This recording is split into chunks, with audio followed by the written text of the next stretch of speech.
Hello everyone, welcome to History and Culture. From ancient times to the present, Chinese women have often been considered beautiful if they are thin and weak. Ancient poets often used beautiful words to describe the delicate beauty of women, such as Shizi pouching heart and Chu Chu Ku Lian. Apart from the Tang dynasty, where being overweight was considered beautiful, there were few descriptions of women with ample beauty. The imperial concubine Jin of Emperor Guangxu, although born in the Qing dynasty where thinness was considered beautiful, became the most fortunate woman. This full-bodied concubine with the nickname Fatty could be said to have had the lowest presence among the second concubines of Emperor Guangxu. She neither had the noble background of Empress Longyu nor the special favor of her sister concubine Zhen, so it could be said that Jin was not favored by Empress Dowager Cixi or Emperor Guangxu.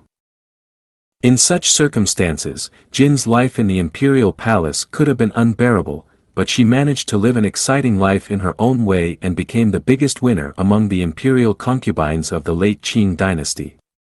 The selection ceremony of the 15th year of Emperor Guangxu was the last selection ceremony in the history of the Qing dynasty. During this ceremony, Jin and her sister concubine Zhen were both chosen to become Emperor Guangxu's only two concubines. Although Jin was successfully chosen, it did not necessarily mean that Emperor Guangxu valued her, as the results of the selection ceremony were all directed by Empress Dowager Cixi. The selection of Jin and her sister was also the result of Empress Dowager Cixi's arrangement. For a long time after their marriage, Emperor Guangxu paid no attention to this introverted and overweight concubine. Compared to the concubines who were resentful and bitter from being left alone in their empty rooms, Jin had a very good attitude. She was never concerned about Emperor Guangxu's coldness and neglect. Instead, she lived a tasteful life in her residence, Yonghe Palace, often indulging in painting and calligraphy. The palace was decorated with various vases, plates, bonsai, and exquisite clocks and flower and bird figures. During Emperor Guangxu's reign, Empress Dowager Longyu and concubine Zhen competed for favor, but Jin remained aloof throughout and did not participate. Although Jin was also implicated because of concubine Zhen, Empress Dowager Cixi knew Jin's character and did not punish her as harshly as she did concubine Zhen. From the year of Guangxu 15, when she married into the imperial palace, until the emperor's death in Guangxu 34, Jin's 20-year career as an imperial concubine had no accomplishments or notable achievements. Normally, as a former imperial consort without any children, she would disappear from historical records after the emperor's death. However, concubine Jin was an exception.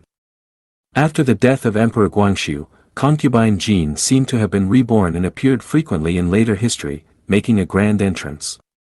On November 14, 1908, the 38-year-old Emperor Guangxu suddenly passed away. At that time, Empress Dowager Cixi was also seriously ill. After issuing the edict to pass the throne to Pu Yi, the son of the Prince Chun, who was the highest-ranking member of the Qing court for nearly half a century, she also took her last breath. After the deaths of Empress Dowager Cixi and Emperor Guangxu, Empress Longyu was promoted to Empress Dowager, and concubine Jin was honored by Pu Yi as the Empress Dowager's mother and an imperial consort. 3 years later, Empress Dowager Longyu issued an abdication edict, ending the Qing dynasty that had lasted for nearly 300 years. 1 year after the abdication of the Qing emperor, Empress Dowager Longyu passed away in worry and self-blame. At that time, Pu Yi was only 6 years old, and there were 4 of his elders left in the palace, namely, the 3 widows of Emperor Tongji and concubine Jin. Eventually, with the approval of Yuan Shikai, concubine Jin became the head of the palace affairs and took on the task of raising young Pu Yi. Thus began the wonderful life of concubine Jin. From the surviving photos of concubine Jin, it is not difficult to see that her plump figure was indeed well suited. From the death of Empress Dowager Longyu in 1913 until concubine Jin's death in 1924, during the nearly 12 years as the head of the Qing imperial family, concubine Jin's life was truly enjoyable.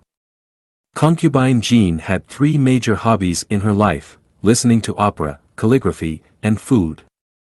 During the reign of Emperor Guangxu, due to her low status, concubine Jean could only accompany Empress Dowager Cixi to listen to a few operas. Although the Qing emperor had abdicated at this time, concubine Jean, who held the highest power of the Qing imperial family, was different from before. Therefore, she began to frequently invite opera troupes from Beijing into the palace to perform. When concubine Jean turned 50, she even invited the Beijing opera master Mei Lanfang and others to perform in the palace. Apart from listening to operas, concubine Jean also had a great love for food, and her preference was quite unique. She not only enjoyed eating good food but also loved to cook. The small kitchen in her residence, the Yonghe Palace, was the best kitchen in the palace at that time. Despite being a noblewoman, concubine Jean often cooked in the kitchen. She even packed the food she cooked into food boxes and sent them to the homes of noble relatives outside the palace through her personal eunuch. The courtiers and noble relatives of the Qing imperial family loved to eat the food gifted by concubine Jean, which not only won her the favor of the people but also gave her a sense of satisfaction. It is not difficult to infer that concubine Jean was very happy at this time. Additionally, it is worth mentioning that concubine Jean had a hobby that is quite fashionable today, which was ordering takeout. Concubine Jean loved to eat braised pork elbow, especially from the Tianfuji restaurant in the capital. Therefore, concubine Jean would send eunuchs out of the palace every day to buy braised pork elbow for her.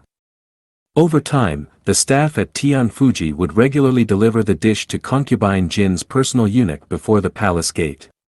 In today's terms, concubine Jean could be considered the first person among Qing dynasty's consorts to order takeout.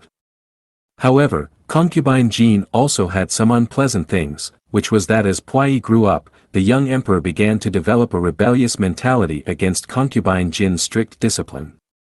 As a feudal empress under traditional rituals and norms, concubine Jean was extremely dissatisfied with many of Puyi's new practices and ideas, which eventually aroused Puyi's disgust. Their relationship became very tense, and their conflicts eventually exploded in the 10th year of the Republic of China. In 1921, Puyi and concubine Jean had a fierce conflict because of the dismissal of Fanny Mei. Puyi was very angry, not only confronting concubine Jean but also smashing objects and slamming the door before leaving. This made concubine Jean, who had always identified herself as Puyi's foster mother, feel ashamed and furious. Feeling that she had lost face, concubine Jean called Puyi's biological mother, Guowaljia, and grandmother, Lu Jia, into the palace and gave them a stern rebuke. After venting her accumulated grievances, concubine Jean regained her composure and saved face. However, what neither concubine Jean nor Puyi had expected was that Guowaljia, Puyi's biological mother, who was born noble and had an extremely strong personality, could not bear the unjust rebuke and, under the stimulus, returned to the Prince Chun's mansion and took opium to commit suicide. She was only 37 years old at the time. Concubine Jean learned that Puyi's birth mother had committed suicide because of her rebuke and was deeply afraid of Puyi's retaliation. Therefore, she no longer disciplined Puyi strictly, and their relationship improved at the cost of Puyi losing his birth mother. In 1924, concubine Jean, who had just celebrated her 51st birthday, caught a cold and died after 5 days. Although the Qing dynasty had already ended, concubine Jean's death was still mourned by the people, and the once feared empress became a legend. This is History and Culture channel. Like and subscribe are the biggest help and support for us. Thank you everyone. See you next time.